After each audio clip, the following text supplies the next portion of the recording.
Prof. Ismail. Pak, kenapa kita masih membahas yang lalu?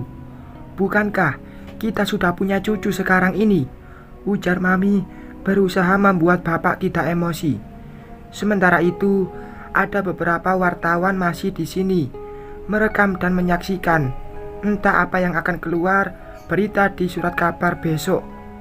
Kisah rumah tanggaku jadi konsumsi masyarakat. Pak, aku akan bertanggung jawab karena tetap anak itu anak kandungku. Aku juga berusaha meyakinkan bapak. Jadi setelah Sarah melahirkan anakmu, baru kalian orang-orang berduit mengakui anak yang dikandung Sarah?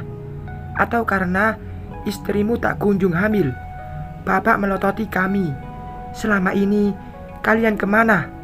Sakit batin belum tentu bisa disembuhkan dengan uangmu, Ismail. Sambung bapak makin lantang. Hanya bisa diam kalau wartawan mengambil foto. Karena kejadian ini tak bisa dielakkan. Marahnya bapak wajar, karena aku menikahi Sarah hanya demi memenuhi pesan Amel. Nyatanya aku terbelenggu hingga rasa cinta ini semakin besar dengan rasa bersalah. Aku kira dengan menemukan Sarah akan bisa memperbaiki hubungan kami, tetapi justru semakin kacau karena bapak tidak menerimaku. Ingin memeluk Sarah dan bayi kami, tetapi tak bisa karena penolakan. Hanya bisa melihat sekali saja. Mereka dekat, tapi tak bisa digapai. Ismail, bawa pergi Mami dari sini. Tita Mami dengan muka merah. Aku tahu, Mami malu karena kami ditonton beberapa orang. Maaf Pak, sebaiknya jangan buat keributan di rumah sakit. Ini bisa mengganggu pasien. Tiba-tiba security datang menghampiriku. Ya Pak, saya akan pergi. Maaf, jawabku. Lalu aku memalingkan pandangan ke bapak.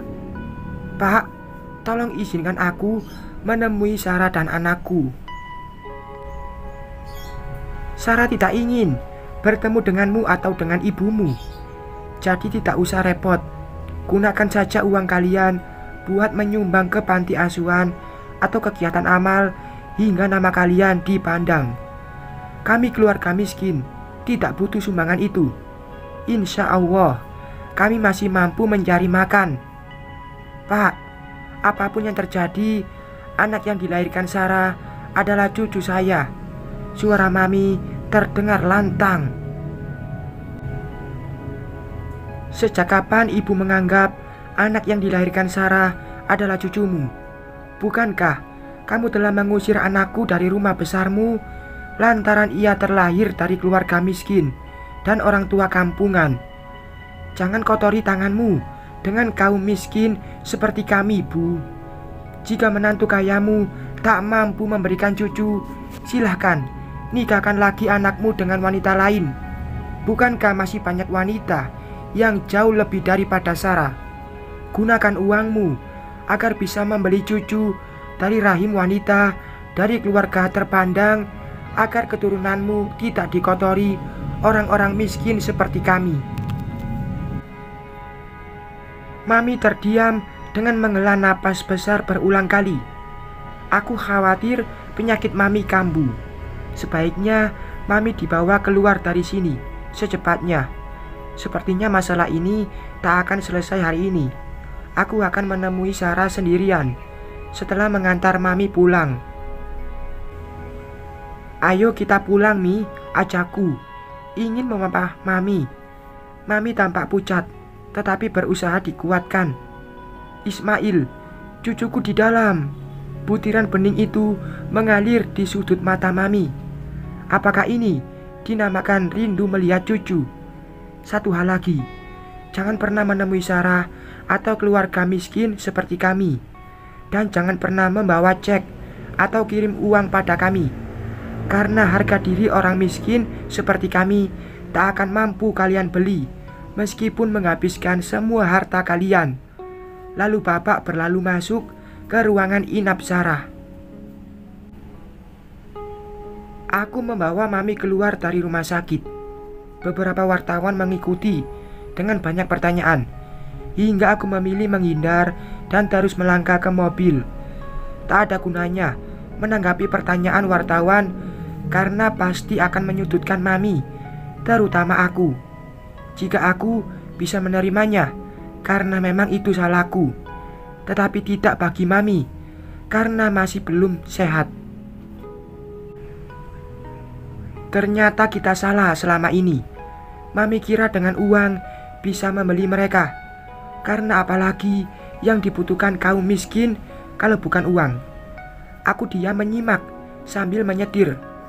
Mami kira dengan kehadiran Ririn, hidup kita lebih tenang dan kalian akan punya keturunan sehat. Karena ia dokter, tentu dokter tahu tentang kesehatan tubuh dan rahim. Mami malu Ismail, mereka pasti mentertawakan Mami. Mami mengusap air mata, berbicara terlihat napasnya sesak karena sering menghela napas panjang. Sebaiknya Mami istirahat saja. Nanti aku akan coba bicara dengan Sarah dan orang tuanya. Mungkin karena kita belum minta maaf secara baik-baik. Lagian wajar Bapak Sarah marah karena ia sangat percaya padaku kala merestui aku menikahi anaknya. Tak ada percakapan lagi. Mami melihat keluar jendela kaca mobil dan pasti memikirkan kejadian hari ini. Kalian sudah pulang?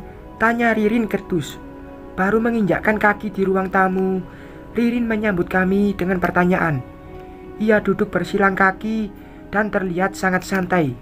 Sebaiknya Mami istirahat aja di kamar, ucapku ke Mami agar menghindari perdebatan dengan Ririn, karena sepertinya Ririn akan memulainya lagi. Tunggu, Ririn bangkit dari duduk. Jadi begini cara kalian menyingkirkan aku, mengatakan ke wartawan kalau aku adalah pelakor yang sebenarnya. Aku hanya meluruskan yang terjadi, jawab Mami. Oh, jadi meluruskan hingga menyanjung Sarah yang sudah kalian singkirkan sebelumnya. Kalian punya perasaan, enggak sih? Ketus Ririn. Cukup Rin, biarkan Mami istirahat, tegurku. Mi, ayo ke kamar, ajakku ke Mami. Dasar lelaki tidak bertanggung jawab. Kamu tuh sangat payah mas, berani dibawa ketek ibumu. Aku menghela napas besar, berusaha menahan emosi. Ucapan Ririn sangat keterlaluan dan menginjak harga diriku. Jangan bicara lagi atau aku menceraikanku, seperti yang kamu lakukan ke Sarah. Ririn menyambung ucapanku. Sikapmu yang membuatmu di situasi sekarang, kata Mami dengan lantang, melototi Ririn. Apa? Terus sikapmu gimana, Mi? Seorang yang punya yayasan dan terkenal dermawan, hingga menyalurkan bantuan ke panti asuhan hingga pelosok daerah. Wanita pengusaha yang disegani, tapi di dalamnya ada sebuah kebusukan karena mempermainkan wanita dalam sebuah pernikahan. Kalian ibu dan anak sekongkol mempermainkan Sarah demi tujuan kalian. Kalian lebih buruk dariku karena tidak punya perasaan. Kau juga seorang pelakor, jadi kenapa menyebut keburukanku? Geram Mami. Pelakor? Itu karena otaknya ada padamu. Dan sekarang apa? Kita sama-sama hancur. Ha ha ha ha. Ririn tertawa, tapi air matanya mengalir. Dan kamu, Ririn menunjukku. Percuma lelaki, tapi tak punya pendirian. Tujuan menikahi Sarah karena pesan Amel yang kala itu sangat dicintai.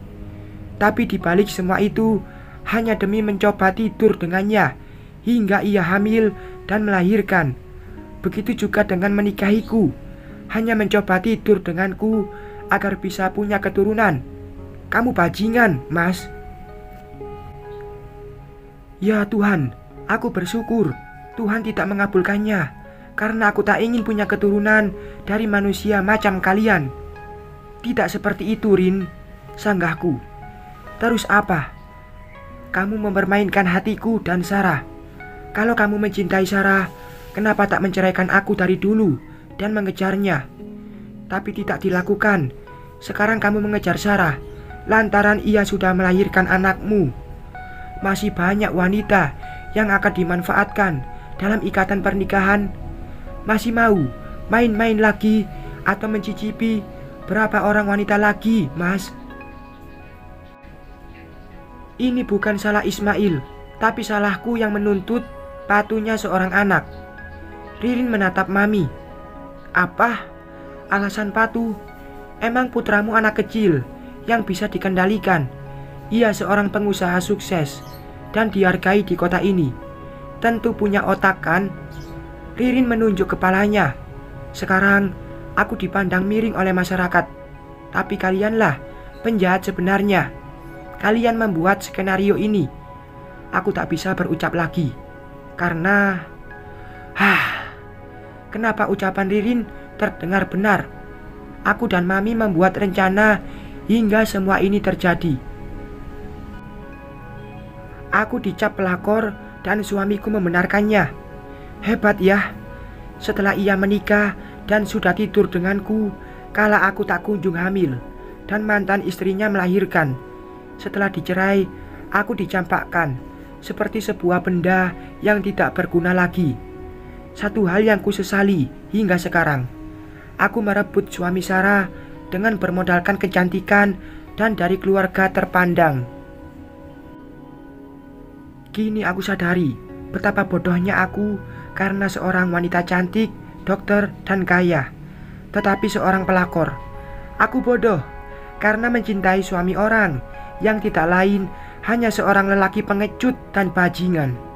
Aku bodoh mencintai suami sahabatku karena kala itu ia tampak sempurna, tetapi sebenarnya hanya seorang penipu. Air matanya terus berjatuhan. Rin, maaf, aku tidak akan memaafkanmu. Aku tidak akan memaafkanmu dan ibumu yang telah melakukan ini padaku. Tidak akan, teriak Ririn. Mami terdiam dengan uraian air mata.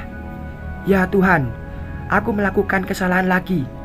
Belum habis rasa bersalah pada Sarah, dan kini rasa bersalah pada Ririn juga mulai menghampiri. Bukankah tugas suami melindungi istrinya atau menutupi kekurangan istrinya? Tapi kenapa kamu tidak melakukan itu padaku, Mas? Saat ibumu bilang aku pelakor pada wartawan, dengan bangganya kamu memasang badan, membenarkan seolah wanita yang kini berstatus istrimu merebut dari mantan istrimu. Kamu bangga kan? Jadi rebutan. Kamu berhasil memainkan skenario ini hingga terlihat tidak bersalah. Hebat! Ririn bertepuk tangan. Air matanya makin deras berjatuhan hingga berucap terdengar parau. Aku akan pergi dari kehidupan kalian membawa luka ini. Semoga saja tidak ada lagi wanita yang ikut main dalam skenario yang kalian ciptakan. Ririn mendekat hingga berdiri di depanku. Selamat, kamu sudah menjadi seorang ayah. Selamat, kamu berhasil memenangkan penghargaan dari wartawan. Selamat, Mas Ismail. Aku menundukkan wajah, tak berani menatap Ririn. Lalu Ririn memalingkan pandangan ke Mami. Mami, usahamu berhasil membuatku dicap sebagai pelakor. Jangan khawatir, aku yang akan menggugat cerai anakmu. Jadi tak perlu repot membayar pengacara. Karena aku juga punya uang. Aku juga tak akan minta harta gono gini. Karena aku juga punya harta. Aku tidak akan minta uang bayaran. Karena anakmu sudah tidur denganku dalam ikatan pernikahan. Karena aku bukan. Mami tidak menjawab. Hanya air matanya yang terus berjatuhan. Lalu Ririn meninggalkan rumah ini. Semua salahku. Akulah penyebab kekacauan ini. Tuhan, bagaimana caranya menebus kesalahan ini? Sementara luka hati Ririn dan Sarah mungkin sama besarnya. Bersambung.